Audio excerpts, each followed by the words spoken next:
দর্শক, ইস্পাহানি মির্জাপুর চা মুক্তবাক অনুষ্ঠানে আপনাদের স্বাগত জানাচ্ছি। আমি নাজনীন নাসিরদৌলা। আমাদের অতিথিদের সঙ্গে প্রথমে আপনাদের পরিচয় করে দিতে চাই। আছেন এবি পার্টির চেয়ারম্যান জনাব মুজিবুর রহমান মঞ্জু, আছেন ব্যারিস্টার রুমিন ফারহানা, সাবেক সংসদ সদস্য এবং আইনজীবী সুপ্রিম কোর্ট, আছেন জনাব ফয়েজ আহমেদ, প্রধান উপদেষ্টার সিনিয়র সহকারী প্রেস সচিব। আপনাদের তিনজনকেই স্বাগত জানাচ্ছি। অসংখ্য ধন্যবাদ সময় করে আসার জন্য। জনাব ফয়েজ আহমেদ, আপনাকে দিয়ে শুরু করতে চাই। একটি খবর দেখেছি, আপনি একটু যদি আমাকে বলেন যে এটি সত্যি কিনা। আবু সাইদের বাবার একটি ভাষ্য ভেসে বেড়াচ্ছে সামাজিক যোগাযোগ মাধ্যমে। উনি বলেছেন যে জুলাই সনদ স্বাক্ষরের দিন আমাকে ঢাকায় যেতে চিঠি পাঠিয়েছে সরকার, কিন্তু সেখানে গেলে দেখলাম আমার ১,৫০০ টাকা খরচ হবে, তাই যাইনি। তারা বলেছে নিজ দায়িত্বে যেতে হবে। জি, আপনাকে ধন্যবাদ। প্রথম কথা হচ্ছে, জুলাই সনদ অনুষ্ঠানে যে আমন্ত্রণের বা দাওয়াত দেওয়ার যে কাজটা, সেটা জাতীয় ঐক্যমত্য কমিশন করেছে। জুলাইয়ের শহীদ পরিবার এবং জুলাইয়ের আহতরা অনেকেই, এর বাহিরেও বিভিন্ন শ্রেণী পেশার নাগরিকদের অনেকেই দাওয়াত পেয়েছে। শহীদ আবু সাইদের পিতাও নিশ্চয়ই দাওয়াত পেয়েছে। জি, উনি বলছেন এটা উনি যেহেতু বলেছেন, আমি এতটুকু বিশ্বাস করি যে উনি মিথ্যা বলবেন না। উনি মানে যদি উনি বলে, আমার শোনা হয় উনি দাওয়াত কার্ড পেয়েছেন। তবে ওনাকে কেউ বলেছে কিনা যে নিজের খরচে যেতে হবে, ঠিক এই বিষয়টা মানে এটা তো কারো ক্ষেত্রে ঘটে নাই আর কি, যে আমি কার খরচে যাব। এটা হয়তো হয়ে থাকলে এটা খুবই দুঃখজনক। হয়তো লোকাল অ্যাডমিনিস্ট্রেশন যদি এই বিষয়টা খেয়াল করতে পারতো, যেই অ্যাটলিস্ট যেই অ্যাডমিনিস্ট্রেশনের মাধ্যমে ওনার কাছে কার্ড পৌঁছেছে, ভালো হতো। তো এটা শকিং যদি হয়ে থাকে উনি আসতে না পারেন যে আর্থিক অভাবের কারণে। এটা নিশ্চয়ই শুধু তো এই জুলাই সনদ স্বাক্ষরের অনুষ্ঠান নয়, বাংলাদেশে আগামী নির্বাচনের আগে বলেন বা আগামী দিনগুলিতে জুলাই আমাদের কাছে খুবই প্রাসঙ্গিক থাকবে। সেক্ষেত্রে ভবিষ্যতে যারাই সরকারে আসুক বা যেই থাকুক দায়িত্বে, সেক্ষেত্রে আবু সাইদকে ইতিহাস থেকে তো কোনোভাবে মুছে ফেলা যাবে না। তার পরিবার, তার বাবা, তাদের যথাযোগ্য সম্মানটা যেন নিশ্চিত হয়, সেটা সবাইকে খেয়াল রাখতে হবে। যদি উনি এটা না পেয়ে থাকেন, আমার কোনো এখানে মানে লুকোচাপার কিছু নাই। যদি হয়ে থাকে আর্থিক অসঙ্গতির কারণে যদি আসতে না পারেন, এটা সরকারের আমাদের দায়িত্ব নেওয়া উচিত ছিল। এটা দুঃখজনক। একটি কথা ভেসে বেড়াচ্ছে এখন বাতাসে যে সরকার কি এনসিপিকে মাইনাস করার চেষ্টা করছে কিনা। এনসিপির একজন নেতা এমন অভিযোগ তুলেছেন, সুনির্দিষ্টভাবেই বলেছেন যে এই প্রক্রিয়ায় ভ্যানগার্ড হয়েছে নির্বাচন কমিশন এবং সরকার চাইছে এনসিপিকে মাইনাস করতে, যেহেতু তাদের স্বাক্ষর না করা জুলাই সনদে সেটি নিয়ে অনেক বেশি আলোচনা হয়েছে। এবং নাজমুস সাকিব নামে একজন তার ফেসবুক স্ট্যাটাসে লিখেছেন যে ডক্টর ইউনূস যখন অভিমান করে ক্ষমতা ছেড়ে দিতে চেয়েছিলেন, তখন এনসিপির নাহিদ ইসলাম কি তার অভিমান ভাঙান নাই? তাহলে আজ যখন নাহিদেরা অভিমান করলো, তখন তিনি কেন অভিমান ভাঙিয়ে তাদের জুলাই সনদ স্বাক্ষর অনুষ্ঠানে আনতে পারলেন না? দুটো বিষয়ে। প্রথম কথা হচ্ছে, এই সরকারের ডায়েরিতে মাইনাস বলে কিছু নেই। আমরা এর আগেও মাইনাসের আলাপ বেশ কয়েক মাস আগে আমরা শুনেছি। সরকার দায়িত্ব নেওয়ার পরে বেগম জিয়াকে, তারেক রহমানকে, বিএনপিকে মাইনাস করার কথা বলছে, এরকম কথা শুনেছি। একইভাবে এটা এনসিপির ক্ষেত্রেও প্রযোজ্য, মাইনাসের কিছু নেই।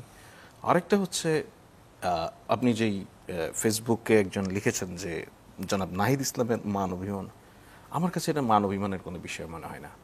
জনাব নাহিদ ইসলামের দল এনসিপি কি কারণে জুলাই সনদ স্বাক্ষর অনুষ্ঠানে যায়নি, পলিটিক্যালি তার পার্টি ফোরাম বসে ডিসিশন নিয়ে সিদ্ধান্ত নিয়েছে। এটা নাহিদ ইসলামের একার সিদ্ধান্ত নয়, এবং সেটা প্রেস কনফারেন্স করে তারা জানিয়েছে। সরকার ইতিমধ্যে জাতীয় ঐক্যমত্য কমিশনের মেয়াদ বৃদ্ধি করেছে। সেই কমিশনের কাছে তাদের যে দাবিগুলি ছিল, সেগুলি ইন দ্য মিন টাইম রিভিউর জন্য আছে। সেই প্রক্রিয়া নিয়ে আলাপ আলোচনা হচ্ছে, এবং এখন পর্যন্ত একবারও এনসিপি বলেনি তারা জুলাই সনদে স্বাক্ষর করবে না। তাদের কিছু দাবি আছে, এটা বাস্তবায়নের পথ পদ্ধতি নিয়ে। এটা ইনফ্যাক্ট এটা মঞ্জু ভাইরাও চায়, অধিকাংশ দলই চায়। তো সেইটা বিষয়ে কাজ হচ্ছে। এটা মান অভিমান ভাঙানোর বিষয় নেই, এটা এনসিপির একটা পলিটিক্যাল স্ট্যান্ড।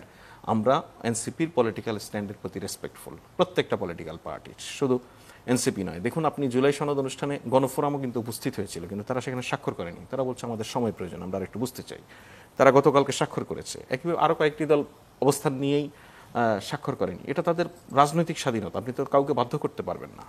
এনসিপিকে কেন আমরা এখানে অধিকতর গুরুত্ব দিয়ে বিবেচনা করি, তার অন্যতম কারণ হচ্ছে জুলাই সনদ আজকে আমরা যেই ঘটনার আউটকাম, অভ্যুত্থান, সেই অভ্যুত্থানের সম্মুখ সারিতে তারা নেতৃত্ব দিয়েছে বলে আমরা আলাদা করে বিবেচনা করি।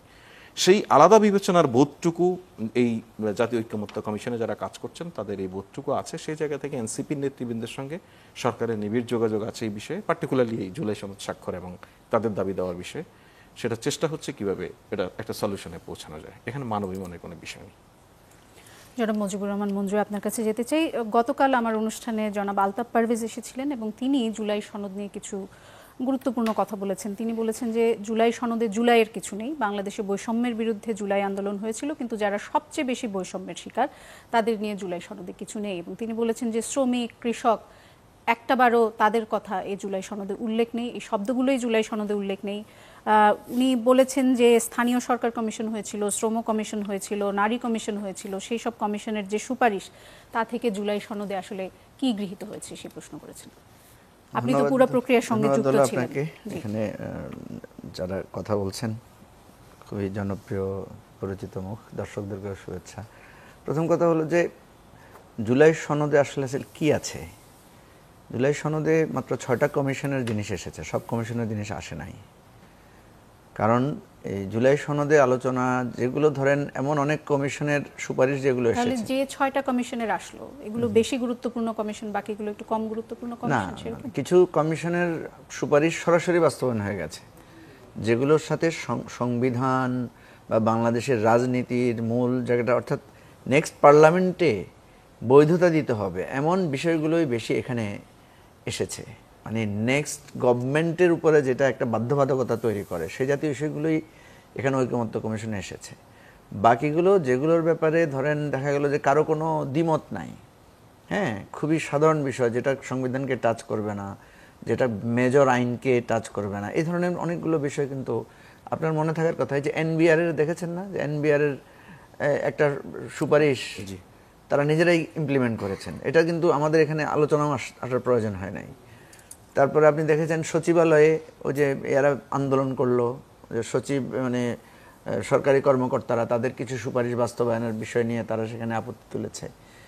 তো এই পাসপোর্টে পুলিশ ভেরিফিকেশন, হ্যাঁ, এই ধরনের অনেকগুলো সংস্কার যেগুলো আছে এগুলো কিন্তু ইমপ্লয়েড হয়ে গেছে।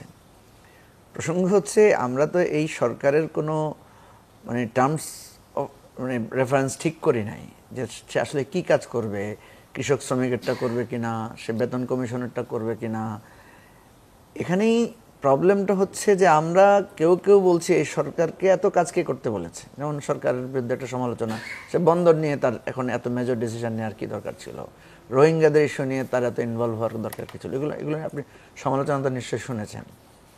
এখন কথা হচ্ছে 200-250টা আন্দোলন প্রতিদিন সরকারকে ফেস করতে হয়েছে, এবং আমরা নিজেরাও যখন ওই ধরনের মানে পিপল ওরিয়েন্টেড আন্দোলনগুলো আসে আমাদেরকে কিন্তু ইনভলভ হতে হয়, আমরাও কিন্তু তাদের পক্ষে দাবি দাওয়া দেই।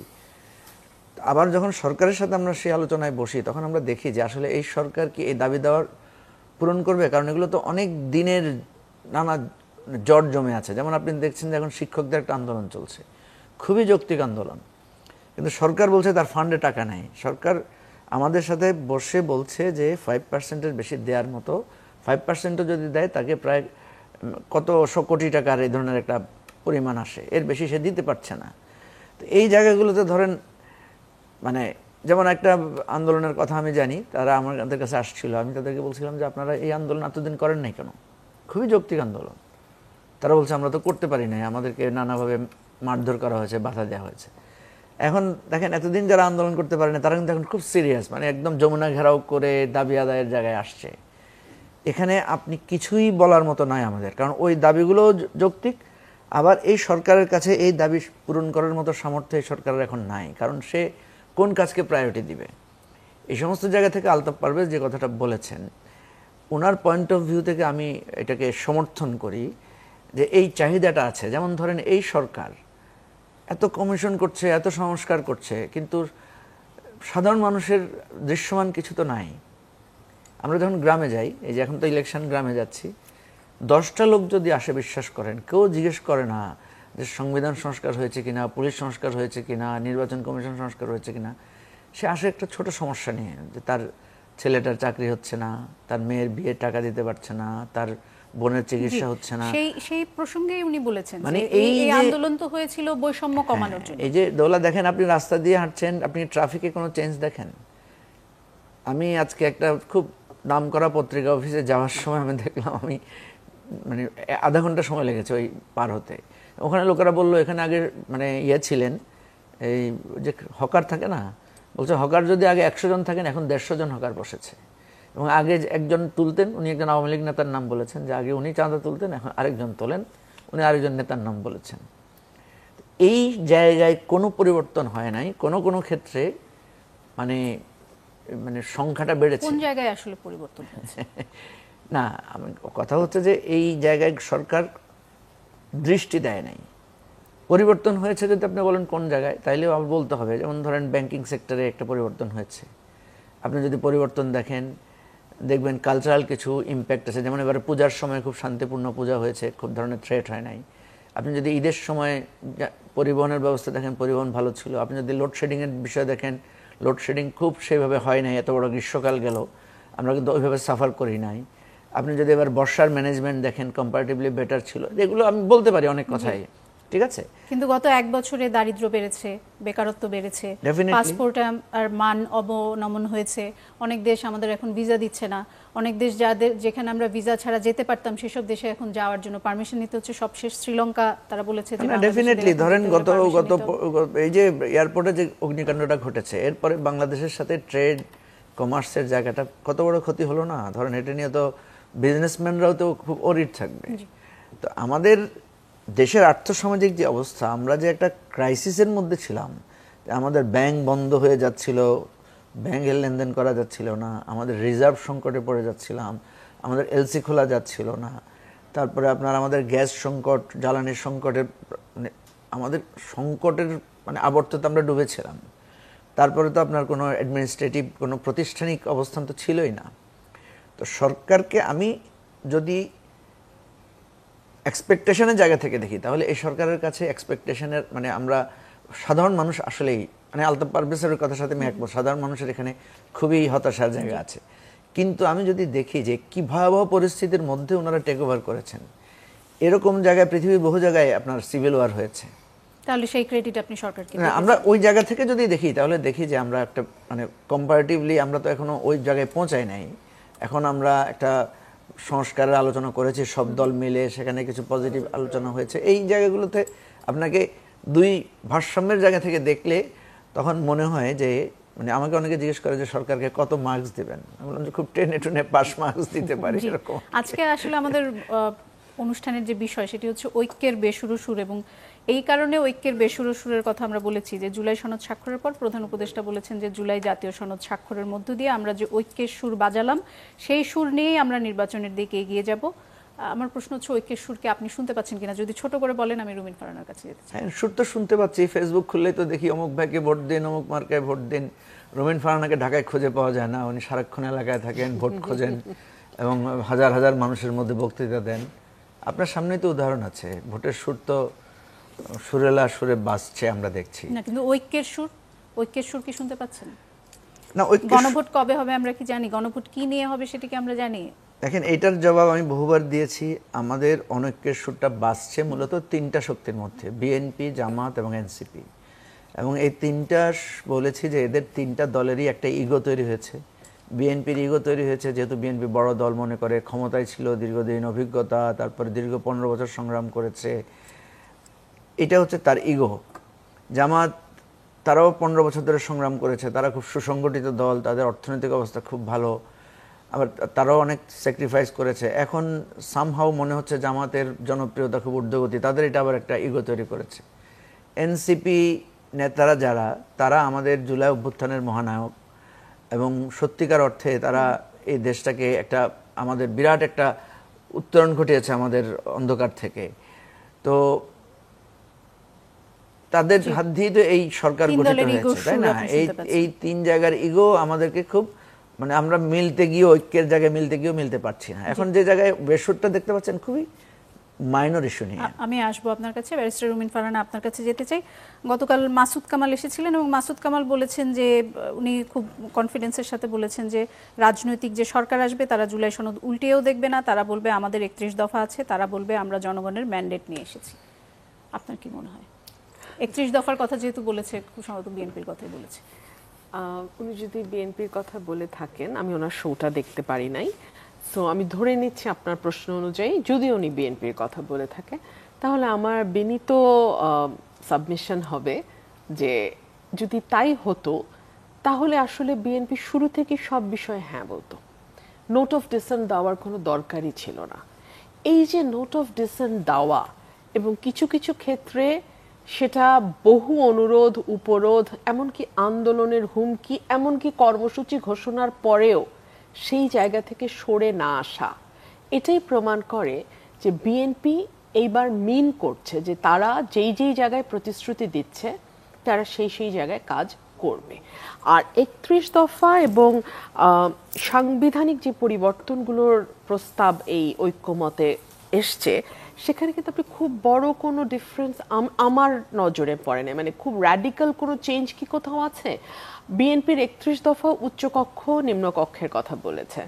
বিএনপির ৩১ দফার মধ্যেও কিন্তু একটা জাতীয় সরকারের আদলে সকলকে নিয়ে একটা রেইনবো নেশন বা সকলকে মিলে একটা জাতীয় সরকার করার কথা বলা হয়েছে। বিএনপির ৩১ দফাতেও কিন্তু প্রতিষ্ঠানগুলোকে শক্তিশালী করার জন্য যা যা করা দরকার সেটা হয়তো ইন ডিটেইলে আরেকটু আলাপ হয়েছে ঐক্যমত কমিশনে গিয়ে, কিন্তু এগুলো সবই কিন্তু ৩১ দফায় কভার করে। আমরা দেখলাম ৭০ অনুচ্ছেদ, যেটার একটা যদি সংস্কার হয়, বিশ্বাস করেন পার্লামেন্টের চেহারা অনেকটা বদলে যাবে। তো সেই ৭০ অনুচ্ছেদ পরিবর্তনের কথা কিন্তু ৩১ দফাতেও আছে। এবং বিএনপি কিন্তু নোট অফ ডিসেন্ট দিয়ে যেই জায়গাটা তারা, যেই ৪টা জায়গা বাদ দিয়ে ৭০ অনুচ্ছেদ তারা মানে তুলে দেওয়ার কথা বলছে, সেটাও কিন্তু তারা তাদের মতামতটা স্পষ্টই করেছে। সো আপনি যদি দুটো প্যারালালি দেখেন, খুব বড় কোনো ডিফারেন্স আছে বলে মনে হয় না। আর বাংলাদেশে গত ১৫ বছরে যা হয়েছে, এর আগে তো যেটুকুই হোক আমরা একটু একটু করে গণতন্ত্রের দিকে যাচ্ছিলাম, আর একটু বেটার বাংলাদেশের দিকে যাচ্ছিলাম। আমাদের 4টা নির্বাচন মোটা দাগে সুষ্ঠু হয়েছে, ভালো হয়েছে, মানুষ ভোট দিয়েছে, পাল্টাপাল্টি করে 2 দল পরপর রাষ্ট্র পরিচালনার দায়িত্বে গেছে। কিন্তু তারপর যখন পুরো সিস্টেমটা ভেঙে পড়লো 10-11 সালের পরে, আওয়ামী লীগ কিন্তু সামনে আর কোনো নির্বাচন দেখছিল না। কারণ আওয়ামী লীগ জানতো যে তারা 14 নির্বাচনটা একটা গ্রহণযোগ্য নির্বাচন ওরা করবে না। সে কারণেই তারা তত্ত্বাবধায়ক সরকার বাতিল থেকে শুরু করে যা যা করা দরকার করেছে। সো যেই সরকারটা সামনে নির্বাচন দেখে না, সেই সরকারের কিন্তু আর জনগণের উপর ভরসা করার কোনো বিষয় থাকে না, জনগণের কাছে যাওয়ার কোনো বিষয় থাকে না, জনগণের মতামত শোনা, জবাব দেওয়ার কোনো বিষয় থাকে না। তখন তাদের পায়ের নিচের মাটি হয়ে যায় অন্যান্য যে সংস্থা আছে সেগুলো, এবং civil military bureaucracy, business community. এবং এক্স্যাক্টলি আওয়ামী লীগের শেষের দিকে 11 থেকে শুরু করে 25-24 পর্যন্ত এই 14 বছর মোটামুটি এই সিভিল মিলিটারি ব্যুরোক্রেসি এবং বিজনেস কমিউনিটিকে নিয়ে তারা চলেছে।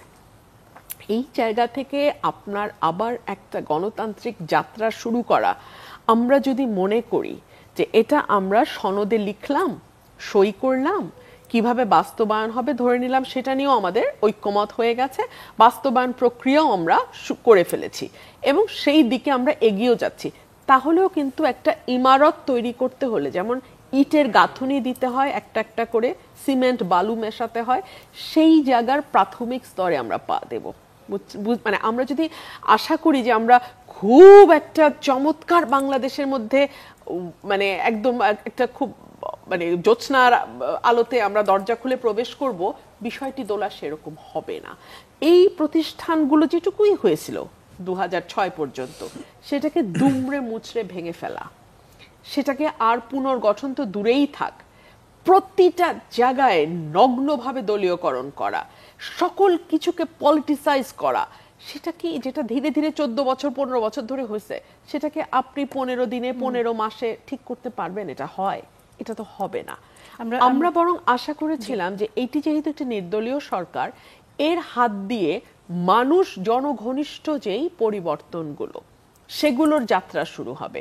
বাট আনফরচুনেটলি আমরা সেটা দেখি নাই। জি, আমরা একটা বিরতিতে যাব, বিরতি থেকে ফিরে এসে আমরা নির্বাচন প্রসঙ্গে কথা বলতে চাই। এবং 2 সপ্তাহ আগে খুব সম্ভবত আপনি এসেছিলেন এবং তখন আমি জানতে চেয়েছিলাম যে বিএনপির মনোনয়ন প্রক্রিয়া আসলে এখন কত দূরে গিয়েছে। গত 2 সপ্তাহে যতটুকু আপনি বলেছিলেন তার চেয়ে কি অগ্রগতি হলো, আপনি কি এখন জানেন কিনা আপনি বিএনপির টিকিটে নির্বাচন করছেন কি করছেন না, এই বিষয়গুলো নিয়ে আপনার কাছে ফিরবো।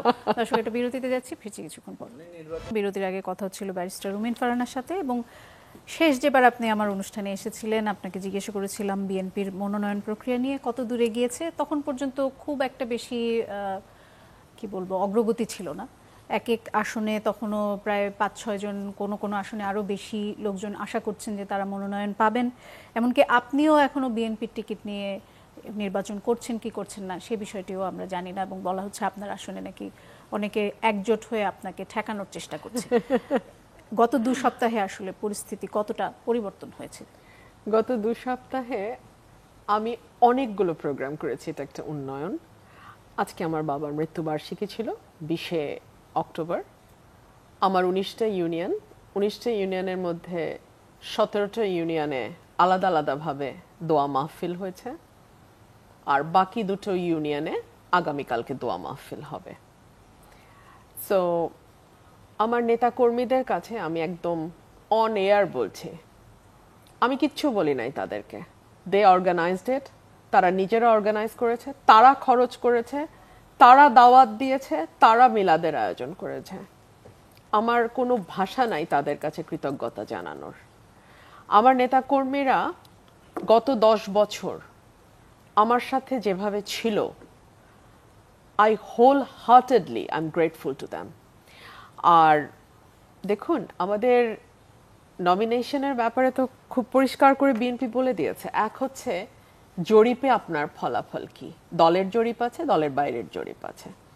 2 হচ্ছে এলাকার মানুষের সাথে আপনার যোগাযোগ কতটুকু। 3 হচ্ছে আপনার ব্যাকগ্রাউন্ড কিরকম, মানে আপনি কি একজন ক্লিন ইমেজের প্রার্থী। 4 হচ্ছে তরুণ ভোটারদের জন্য আমরা এবার তরুণ প্রার্থী বা যারা কম্পারেটিভলি ইয়াং সেরকম প্রার্থী বেছে নিচ্ছি। এবং আমরা শিক্ষিত, যোগ্য, যারা কোনো রকম কোনো দুর্নীতির সঙ্গে আগেও জড়ায়নি, এই 14 মাসেও যারা কোনো রকম কোনো শৃঙ্খলা ভঙ্গের সঙ্গে ছিল না, তাদেরকে প্রায়োরিটি দেওয়া হবে। সো তারপরে তো নিশ্চয়ই দলের উপরেই আমাদের প্রত্যেককে আস্থা রাখতে হবে, এবং সেই আস্থাটা আমিও রাখতে চাই। এবং কতদিন পর্যন্ত আমাদের অপেক্ষা করতে হবে জানার জন্য যে এই আস্থার পুরস্কার আপনি পাচ্ছেন কি পাচ্ছেন না? আমি তো একজন জাস্ট অ্যান ইন্ডিভিজুয়াল। 300 আসনের মধ্যে একটা। 300 আসনের খবর যখন আপনারা পাবেন, তখন অটোমেটিক্যালি আমার আসনের খবরও আপনারা পাবেন। আমি আসলে 300 আসনের কথাই জানতে চাচ্ছিলাম, মানে কবে নাগাদ বিএনপির মনোনয়ন প্রক্রিয়া? খুব সম্ভবত এই মাসের শেষে বা সামনের মাসের শুরুতেই এটা ক্লিয়ার হয়ে যাবে, জানা যাবে। তবে তারপরও আমি এই কথাটা আবারও বলতে চাই যে আমরা হয়তো ম্যাক্সিমাম আসনেই 2/3 আসনেই আমরা জেনে যেতে পারবো। কিছু আসনে তো অনেক সময় পরিবর্তন আসতে পারে। জামাত তো 1 বছর আগে থেকে ক্যান্ডিডেট ঘোষণা দিয়েছে, বাট তারপরে তারা বলছে যে 100 আসন তারা ছেড়ে দিতে প্রস্তুত। আমার অবশ্য প্রশ্ন আছে ওই ছাড়া আসনে কে যাবে বা কারা আদৌ আগ্রহী, কিন্তু সেই প্রশ্ন একপাশে সরিয়ে রেখে বলছি 1 বছর ধরে তো তারা তাদের কর্মীরা যাদেরকে তারা নমিনেশন ক্লিয়ার করেছে, গ্রিন সিগন্যাল দিয়েছে, তারা তো কাজ করেছে। তো এরপরও তো ওরা 100 আসন ছাড়ার কথা এখন রিসেন্টলি এসে বলছে। সো এরকম নির্বাচনের আগে নতুন জোট হতে পারে, নতুন করে আবার হিসাব নিকাশ হতে পারে, কোনো প্রার্থীর চেয়ে আরেক প্রার্থীর হয়তো জরিপে অনেক এগিয়ে যেতে পারে এই 3 মাসে। We do not know. তবে এইবার উইনিং ক্যান্ডিডেট ছাড়া নমিনেশন সম্ভবত দেয়া খুব বেশি আসনে হবে না। রুমিন, আরেকটা বিষয় জানতে চাই, আমি একটু হেল্প করি এখানে। সেটা হচ্ছে এবারে যে সুপারিশটা যাচ্ছে ঐকমত্য কমিশন থেকে 7% নারী প্রার্থী বাধ্যতামূলক দেয়া, তাহলে তো বিএনপিকে তো 21 জন প্রার্থী নারী দিতেই হবে। সেই 21 জনের মধ্যে যদি রুমিন ফারহানা পড়ার সম্ভাবনা এমনি বেশি, সুতরাং আমরা আগেই মিষ্টি খেয়ে নিতে পারি। হ্যাঁ, এটা অব্লিগেটরি। যদিও বিএনপি বলেছে 5%, কিন্তু কমিশনের সুপারিশটা ছিল 7%। তাহলে আপনি 300 আসনে 21 জন হয়, মানে 21 জন অব্লিগেটরি প্রার্থী দিতেই হবে তাকে। তো রুমিন যদি 21 জনে তো অবশ্যই পড়বে, এবং আমরা একটু আগাম মিষ্টি খেতেই পারি আর কি। জি, বিএনপির মনোনয়ন প্রক্রিয়া চূড়ান্ত হলে নিশ্চয়ই বিষয়ে জানতে পারবো আমরা। আপনাকে প্রশ্ন করতে চাই এবার, মজিবুর রহমান মঞ্জু, এবি পার্টি কোন জোটে যাচ্ছে না যাচ্ছে, বা নির্বাচনের আগে আসলে জোটের রাজনীতি কেমন হবে সেটি নিয়ে অনেকের অনেক আগ্রহ। এবং আমরা যেটি শুনছি যে এবি পার্টি এনসিপি সহ আরো 9টি দলকে নিয়ে একটি জোট গঠন করতে যাচ্ছে, এটি কি সঠিক? না, জোট গঠন করতে চাচ্ছে না, জোট গঠন করার একটা উদ্যোগে আছে। আমরা চাই আর কি যে আমরা একটা ইনবিটুইন জোট করব, যেটাকে আমরা এজ এ পলিটিক্যাল ক্লারিফিকেশনের জায়গা থেকে আমরা বলছি এটা একটা সেন্ট্রিস্ট জোট হবে। আর অভিপ্রায়ের জায়গা থেকে আমরা বলছি জুলাই অভ্যুত্থানকে যারা ধারণ করে বা জুলাই অভ্যুত্থানকে কেন্দ্র করে যে নতুন রাজনীতির অভিপ্রায় স্বপ্ন যারা দেখে, তাদেরকে নিয়ে আমরা একটা জোট করতে চাই। তো মানে বোঝার জন্য বলছি যে যেহেতু বিএনপি একটা জোট করছে বা বিএনপির একটা অ্যালায়েন্স আগে থেকে আছে, জামাত একটা জোট করার উদ্যোগ নিচ্ছে। এই দুই জোটের বাইরে আমরা একটা মধ্যবর্তী জোট করার একটা আকাঙ্ক্ষা আমাদের আছে, আমরা কিছু আলোচনা শুরু করেছি, কিন্তু এটা এখনো এমন না যে করেই ফেলবো বা করতে পারবো। এটার মানে বিএনপিও তো একটি সেন্ট্রিস্ট দল এবং বিএনপিও তো বলছে যে তারাও জুলাই অভ্যুত্থানের যে চেতনা সেটিকে তারা ধারণ করে। না না, আমরা বলছি জুলাই তাহলে আসলে এই জোট এবং বিএনপি জুলাই অভ্যুত্থানের চেতনা তো সবাই ধারণ করে। আমরা বলছি জুলাই অভ্যুত্থানের চেতনাটাকে আমরা ম্যান্ডেটরি করছি, অভিপ্রায়টাকে।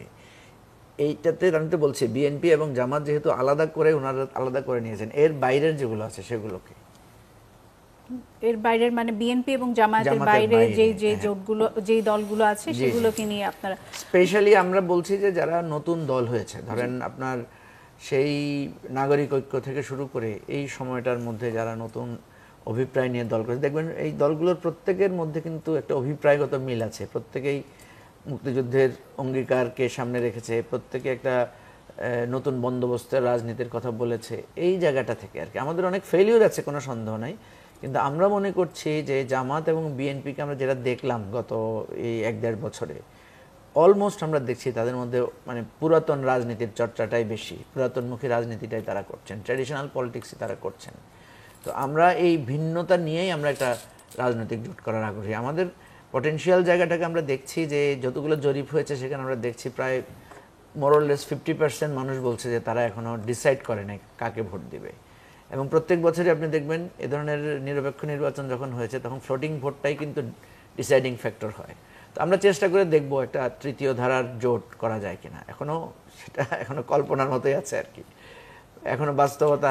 এই যে নতুন রাজনীতি, নতুন বন্দোবস্ত যেটা বলা হচ্ছে, নতুন রাজনীতিটা আসলে কি জিনিস? এনসিপি কি গত 1 বছরে এই নতুন রাজনীতি আসলে জনগণের সামনে নিয়ে আসতে পেরেছে?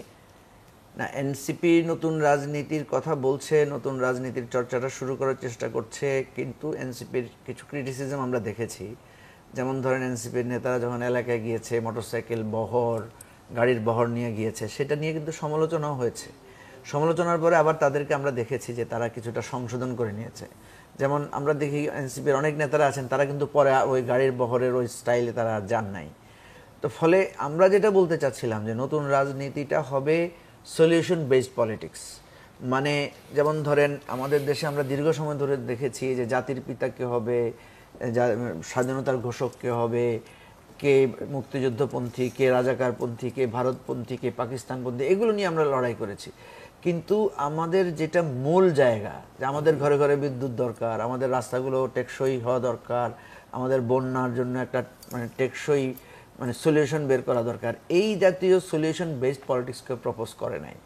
ফলে দেখা গেছে আমি যেখানে খেতে পারছি না সেখানে কে জাতির পিতা হলো আর কে ঘোষক হলো তাতে সেটা তো কোনো ম্যাটার করে না, বরং সব পেট ভরার পরে গত 1 বছর তো সেগুলো নিয়ে আমরা আলোচনা করলাম। সংসদ এইজন্য দোলা এটা কক্ষের হবে নাকি এক কক্ষের হবে, সংবিধান থাকবে নাকি থাকবে না, কোনটি সাংবিধানিক আদেশে হবে, কোনটি গণভোট হবে কি হবে না। না, আমি যেটা বলছি যে এই যে বলছি আমরা আকাঙ্ক্ষা যে নতুন রাজনীতি করব, নতুন রাজনীতিতে আমরা কনভার্ট করব বিষয়টাকে, এটা তো বললেই হয়ে যাবে না, এটার জন্য একটা স্ট্রাগল করতে হবে। ওইটাই বলছি আমরা একটা জোট করতে চাই যারা ওই রাজনীতিটাতে নিয়ে যাওয়ার চেষ্টা করব।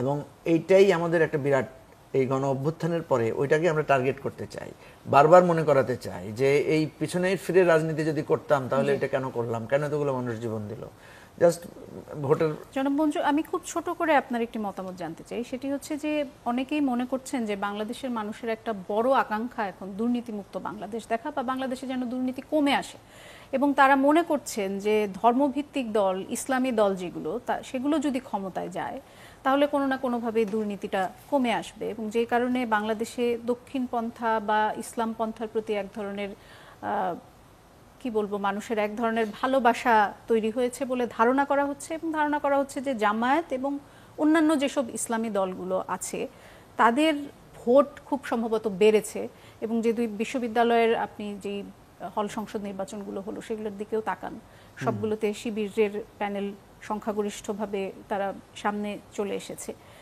এই যে এখন ইসলামী দলগুলো যদি তার একটা জোট করার বিষয়ে সফল হয়, যেটি জামাত অলরেডি চেষ্টা করছে এবং তারা বলছে যে তারা চাইছে তাদের মতো সমমনা দলগুলোকে নিয়ে একটা জোট করার, তাহলে সেই বিষয়ে ভোটের রাজনীতিতে সেটা আসলে কতটা আপনার মনে হয় যে হিসাব ওলটপালট করতে পারবে? দেখেন, আমাদের দেশে কমন একটা ধারণা আছে যে ধার্মিক লোকেরা অন্যায় কম করে, ধার্মিক লোকেরা ঘুষ খায় না, মানে অন্যায়ের সাথে যুক্ত হয় না, এটা একটা কমন বা একটা পারসেপশন আছে। কিন্তু আবার ব্যতিক্রম আছে, আপনি দেখবেন মসজিদ কমিটিতে দুর্নীতি হয়, মাদ্রাসায় দুর্নীতি হয় না, হয়, হয়তো রেশিওটা কম। তো আবার অনেকে বলে যে মাদ্রাসায় দুর্নীতি করার সুযোগই তো নাই, করবে আবার কত, বা একটা ইমাম সাহেব যদি, তার তো আর ঘুষ খাওয়ার সুযোগ নাই, সে নীতি বানিতে হবে, সে দুর্নীতি করবে কোত্থেকে? প্রশ্ন হচ্ছে যে আমাদের এখানে দুর্নীতির যে শেকড়, যে গভীরে আছে, এটা মানে আপনি যেমন ধরেন, আপনি যদি মানে এভাবে কম্পেয়ার করেন, যেমন ধরেন ইসলামী ব্যাংক ছিল না আমাদের দেশে, ইসলামী ব্যাংকটা তো আমরা দেখলাম যে এবারে প্রায় 4-5 হাজার লোকের চাকরি তারা বাতিল করেছে এবং বলছে যে এগুলো অবৈধ নিয়োগ হয়েছে। তাহলে ইসলামী ব্যাংকে অবৈধ নিয়োগ হলো কিভাবে? এটা তো মানে ইসলামী শরিয়া মোতাবেক পরিচালিত, তার মানে নিশ্চয়ই শরিয়ার মোতাবেক পরিচালিত হয় নাই, ঠিক আছে? তার মানে হচ্ছে ইসলামী হলেই যে ভালো হবে, ইসলামী নাম থাকলেই যে আপনি মানে দুর্নীতিমুক্ত হবে, তার কোনো কথা নাই। আপনি পৃথিবীর বিভিন্ন দেশ আপনি দেখেন না, যেখানে আমরা দেখি আরব কান্ট্রিগুলোতে, সেখানে তো আইন কানুনের বালাই নাই, সেখানে তো মানবাধিকারেরই কোনো সুস্পষ্ট নীতিমালা নাই। তো এখন আমাদের দেশের মানুষ এত বেশি দুঃশাসনের মধ্যে ছিল, আওয়ামী লীগ বিএনপির মধ্যে এত বেশি নানা ধরনের মানে অপশাসন দেখেছে, ফলে তাদের মধ্যে কিন্তু একটা ধারণা যে ইসলামিক দলগুলো ক্ষমতায় আসলে মনে হয় আমরা একটু বেটার সলিউশন পাবো। কিন্তু কথা হচ্ছে যে এই যে ধারণাটা যে ইসলাম হলেই আমরা ভালো হয়ে যাব, তো পৃথিবীর যারা উন্নত দেশ আছে তারা কি ইসলামী দেশ? তারা কি ইসলামী শরিয়া মোতাবেক রাষ্ট্র চালাচ্ছে না? তো তাহলে তারা ভালো করলো কিভাবে? অর্থাৎ আপনি এই ধরনের একটি ধারণা কি ভোটাররা পোষণ করছেন কিনা আপনার কি মনে হয়? না, আমি তো বললাম যেহেতু আপনার কাছে যে অপশনগুলো আছে, আপনার কাছে অপশন 1 আছে, সেটার সম্পর্কে আপনি দেখছেন খারাপ, অপশন বি দেখছেন খারাপ, ফলে অপশন 3 হিসাবে সেটাকে যেটা দেখছে যে ইসলামিক দলগুলো যাদেরকে অ্যাপারেন্টলি মানুষ মনে করছে ভালো, যারা পায়াস, যারা ওই অর্থে তাদের গায়ে কাঁদা লাগে না, কারণ তারা তো ওই অর্থে ক্ষমতায় যায় নাই, তাদেরকে টেস্ট করার সুযোগ পায় নাই, ফলে এটা একটা কমন পারসেপশন, একটা পার্সেন্টেজের মধ্যে আছে যে এরা ক্ষমতায় গেলে দুর্নীতি কম হবে, হয়তো অন্যায় কম হবে। কিন্তু প্রশ্ন আমি বলছি যেটা সেটা হচ্ছে এটা মানে যত না ইসলামিক কজ, তার চাইতে বড় কজ হচ্ছে আপনি আপনার কোন পলিসিতে রাষ্ট্রটাকে চালাবেন, ঠিক আছে? আপনি যদি পলিসি বেসড সলিউশন খুঁজে না বের করেন, ধরেন আমাদের রাষ্ট্র কাঠামো যেভাবে আছে, এই কাঠামোর মধ্যে আপনি যদি পরিবর্তন আনতে না পারেন, তাহলে তো আপনি দুর্নীতি দূর করতে পারবেন না, ঠিক আছে? এখন এই জন্য আমি বলছি, যখন উন্নত দেশের সাথে আপনি কম্পেয়ার করবেন, মানে আমি বোঝাতে চাচ্ছি, আমি বোঝাতে পারছি কিনা জানি না, সেটা হচ্ছে সলিউশনটা এমন না যে হিন্দু দলের কাছে গেলে মানে বেশি অন্যায় হবে আর ইসলামিক দলের কাছে গেলে বেশি হবে, বিষয়টা এমন না। বিষয়টা হচ্ছে পলিসি এন্ড ইনফ্রাস্ট্রাকচার আপনি কতটুকু ডেভেলপ করতে পারছেন, ওইটার সাথেই করাপশনটা রিলেটেড আর কি। জি, অসংখ্য ধন্যবাদ। জনাব ফয়েজ আহমেদ, আপনার কাছে যেতে চাই, অন্য একটি প্রসঙ্গে কথা বলতে চাই, এবং তার আগে আমি জানিয়ে রাখি, বিরতির সময় আপনি আমাকে জানাচ্ছিলেন যে শ্রীলঙ্কা শুধু বাংলাদেশের নয়, অন্যান্য যত বিদেশি পর্যটক আছে সবার ক্ষেত্রেই একটি ইটিএ নিতে হবে, অর্থাৎ একটি পারমিশন নিতে হবে তাদের সেখানে যে তারা আছেন সেটাই জানানোর জন্য, এটি বাংলাদেশের জন্য নয়। বাংলাদেশি পাসপোর্টের অবনমন ঘটেছে, এটি তো এই খবরটি মনে হয় সঠিক। 199টি দেশের মধ্যে বাংলাদেশের পাসপোর্টের অবস্থান এখন 100তম, এবং 2024 সালের শুরুতে বাংলাদেশের অবস্থান ছিল 97তম, মানে পাসপোর্টের অবস্থান ছিল 97তম, অর্থাৎ নিজেদের মানে 2024-এর শুরুতে আমরা যেখানে ছিলাম তার চেয়ে আমরা আরও পিছিয়ে চলে এসেছি। আমাদের সঙ্গে একই অবস্থানে আছে উত্তর কোরিয়া, এবং আমাদের চেয়ে ভালো অবস্থায় আছে মিয়ানমার, নাইজেরিয়া, লেবানন, তারা আমাদের চেয়ে ভালো অবস্থায় আছে। দেখুন, এগুলি নানান প্রেক্ষাপটে, নানান সূচকে দীর্ঘদিন থেকে হচ্ছে। আমরা কিন্তু এটা বেশ কয়েক বছর ধরে খেয়াল করছি যে আমাদের একটা অবনমনের দিকে, বেশ কয়েক বছর ধরে, অন্তত 7-8 বছর থেকে। সুতরাং এখানে কাজ করার অনেক জায়গা আছে, সেগুলি নিয়ে কাজ করতে হবে। আমাদের তো পাসপোর্ট বলেন, আমাদের বিদেশে আমাদের ইমেজ ধরে রাখার জায়গা বলেন, আমাদের নানান জায়গায় এত ধরনের অ্যানোমালিস এক্সিস্ট করছে, এখনও করছে, পুরোপুরি কিউর হয় না সব জায়গায়।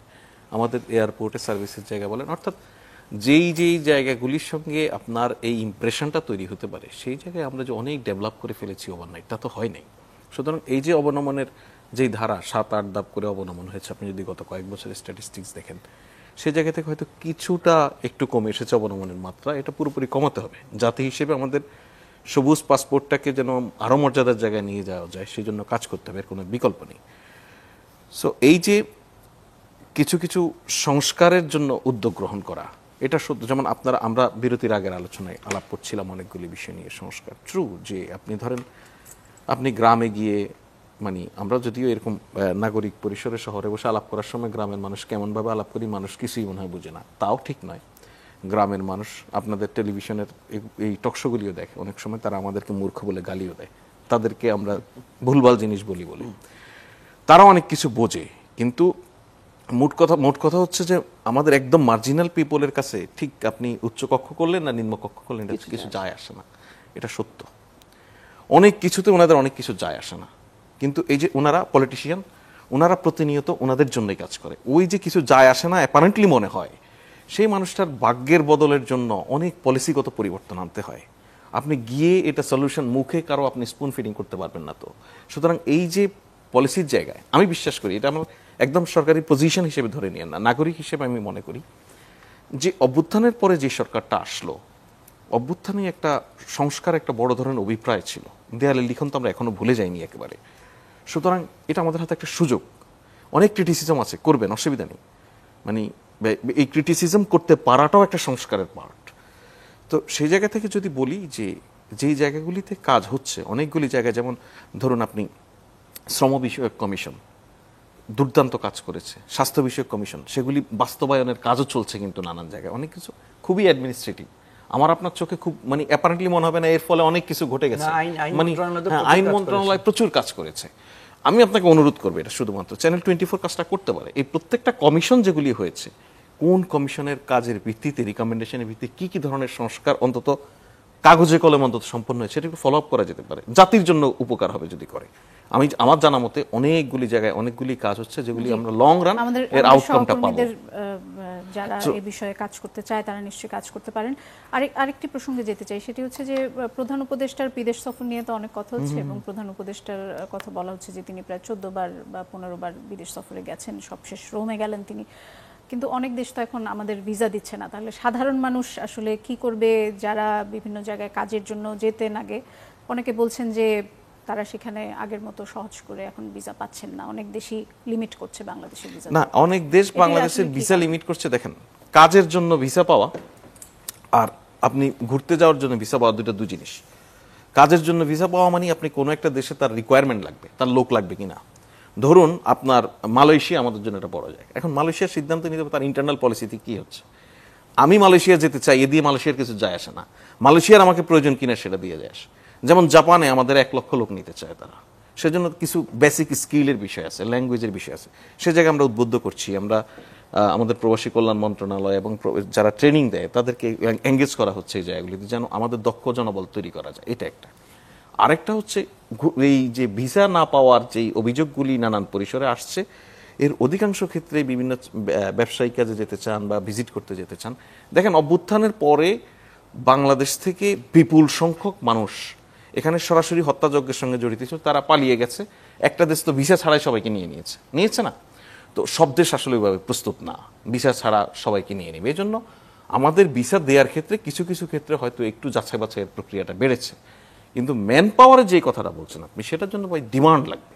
যে দেশে ধরুন আমার দেশেও তো বহু মানুষ বিদেশ থেকে আসে, জন্য তো সরকারও ভূমিকা রাখতে পারে। সরকার ভূমিকা রাখছে, সরকার ভূমিকা রাখছে, আপনি ডিমান্ড তৈরি হবে, তারপরে সরকার ভূমিকা রাখছে। যে এখন সরকার ভূমিকা রাখার জন্য কাজ করছে। আমি যে প্রধান উপদেষ্টা 14 বার বিদেশ গেছে সেটা রেফারেন্স হিসেবে নিয়ে এসেছেন। এই যে আপনি যদি এই রেফারেন্স হিসেবে আনেন, এটা একজন ক্রিটিসিজমের জায়গা থেকে আনছেন, সেটা আমি ছোট্ট রিপ্লাই দিয়ে দেই।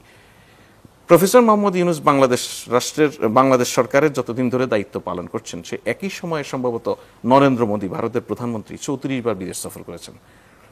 সেটা হচ্ছে বিশ্বের এখন রাজনৈতিক অবস্থায় অভ্যুত্থান পরবর্তী ব্যবস্থায় নরেন্দ্র মোদী কিন্তু অন্তর্বর্তী সরকারের প্রধান। আমি বলছি তো ভাই,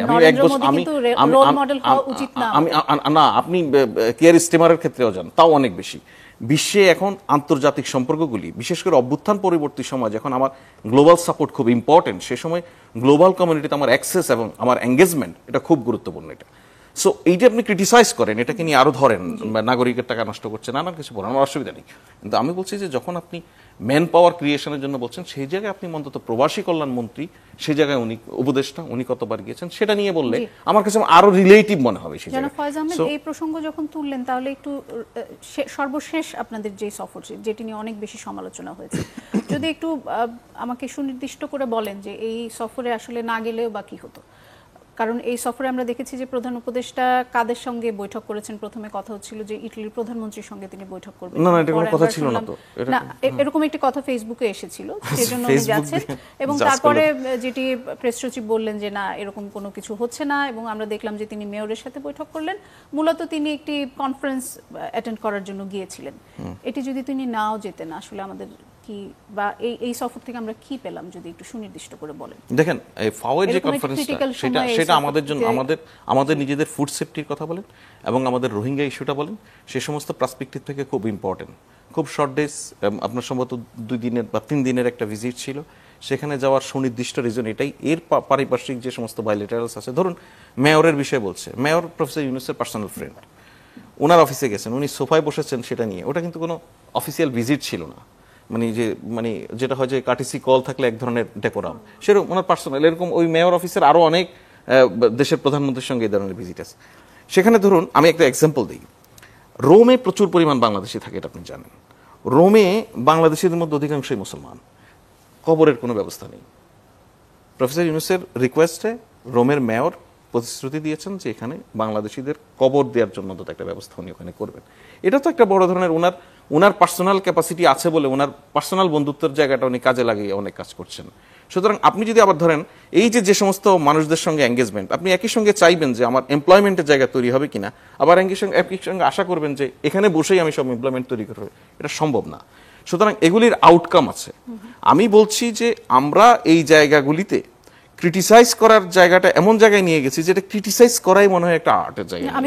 আমি আপনাকে বলছি না, আমি আপনাকে বলছি না, আপনি ক্রিটিসিজম দেখেই তো ইস্যুটা তুললেন, সেজন্য আমি আপনার ইভেন আপনি ক্রিটিসাইজ করেন তাতেও আমার কোনো আপত্তি নেই।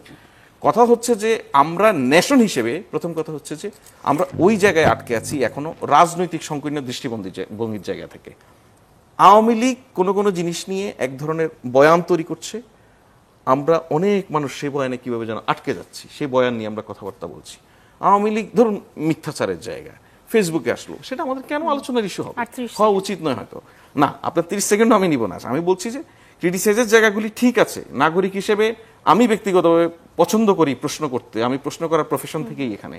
সুতরাং প্রশ্নগুলি তোলেন, কিন্তু আমার দেশের ঠিক বর্তমান পার্সপেক্টিভটা, আমরা কোন বাস্তবতায় দাঁড়িয়ে আছি সেটা দেখেই বিশ্বের সঙ্গে আমার সম্পর্কটা কেমন হবে সেটা চিন্তা করতে হবে। এবং আমরা প্রশ্নই করছি, কিন্তু আমি অ্যাপ্রিশিয়েট করি। জি, প্রশ্ন করলে যদি সেটা এরকম উত্তর দেন যে আওয়ামী লীগের বয়ান এবং আমি আপনাকে কিন্তু আমাকে ব্যক্তিগতভাবে আমি আপনাকে নয়, আমি বলছি যে আমি প্রশ্ন করাটাকে অ্যাপ্রিশিয়েট করি, কিন্তু যখন আপনি ধরেন আলোচনাটা শুরু করছেন যে ফেসবুক থেকে আসলো, আমরা ওই জায়গাটা যাব না। নেশন হিসেবে আমার প্রাপ্তি অপ্রাপ্তি নিয়ে বলবো, আওয়ামী লীগের ভালো লাগা মন্দ লাগা নিয়ে বলবো না।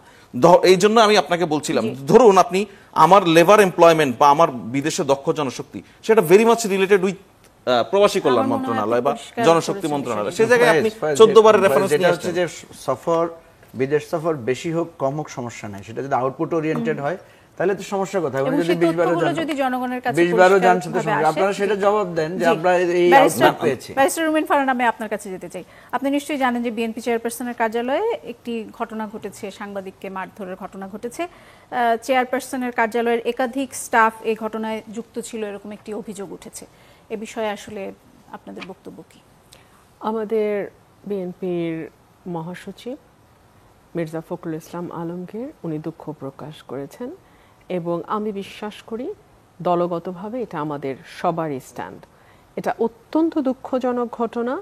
এই ঘটনাটি কেন ঘটলো আমি ঠিক জানি না, কারণ এই অফিস তো বিএনপির জন্মলগ্ন থেকেই বিএনপির একটা কার্যালয় আছে, তাই না?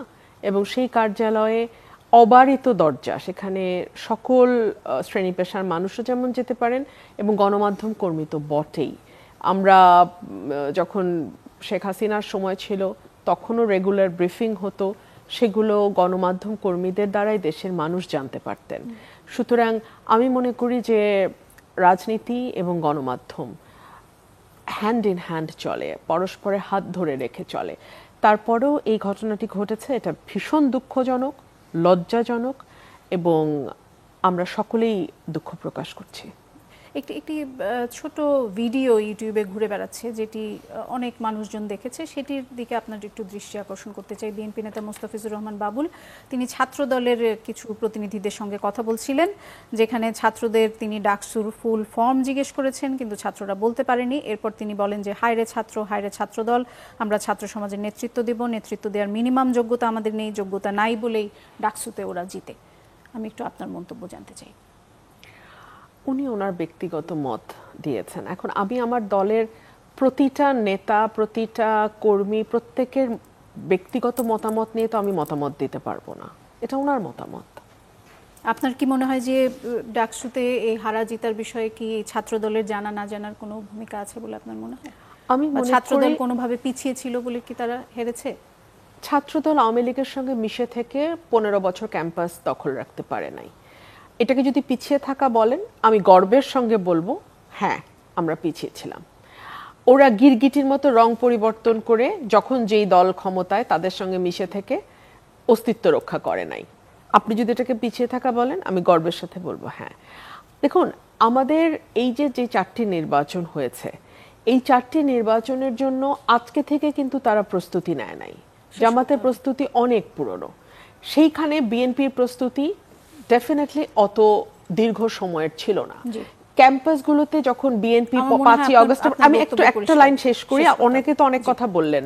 আমি 5ই আগস্টের পর যখন বিএনপি ছাত্রদলের ছেলেরা ক্যাম্পাসে যেতে গেছে, তখন তারা কেন দলীয় পরিচয়ে তারা যাচ্ছে, সেখানে তাদের প্রতিরোধ করা হয়েছে সাধারণ ছাত্রছাত্রীদেরকে নিয়ে। ওয়্যারাস শিবির ভিন্ন নামে রাজনীতি করে ক্যাম্পাসগুলোতে কিন্তু তাদের আধিপত্য বজায় রাখতে পেরেছে।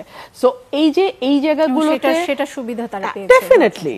অসংখ্য ধন্যবাদ আপনাদের তিনজনকেই। দর্শক, আমাদের আজকের অনুষ্ঠান এখানে শেষ করতে হচ্ছে। আগামীকাল রাত 11:30টায় আবার কথা হবে নতুন কোনো বিষয় নিয়ে।